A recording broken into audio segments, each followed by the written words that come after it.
শিমলিপালে পৌঁছে লাঞ্চ টাঞ্চ করে একটু রেস্ট নিয়ে আমরা বেরিয়েছিলাম। জান ঘুমাচ্ছিল, ওকে তুলে দিয়েছিলাম, তাই একটু কাঁদছিল।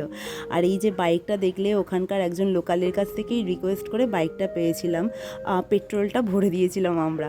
আর আমাদের সাথে যারা ছিল তারা হেঁটে হেঁটেই চলে গেছিলো, বাট আমাদের সাথে যেহেতু জান ছিল তাই একটু প্রবলেম হতো, তাই বাইকটা নেওয়া। তো আমরা গেছিলাম সীতাকুণ্ডে। গিয়ে দেখি শুকনো খটখটে শুধু পাথর দেখা যাচ্ছে আর হালকা একটু জল পড়ছে, ঝর্ণাও ঠিক বলা যায় না। হাতে গোনাই কিছুজন ছিল, আর গেছি যেহেতু তাই একটু ফটো টটো তুললাম আর ব্যাক করলাম।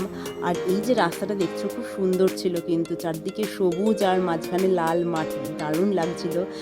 আর আস্তে আস্তে এই জায়গাটায় কিছুক্ষণ দাঁড়ালাম। বাইক নিজেদের মানে রেন্টে নিয়ে আর যাই করি, গাড়ি থাকলে সুবিধা হয়, যেখানে সেখানে নেমে একটু ফটো টটো তোলা যায়। তো যদি ভিডিওটা ভালো লাগে সাবস্ক্রাইব করো, লাইক করো আর শেয়ার করো। ততক্ষণের জন্য টাটা।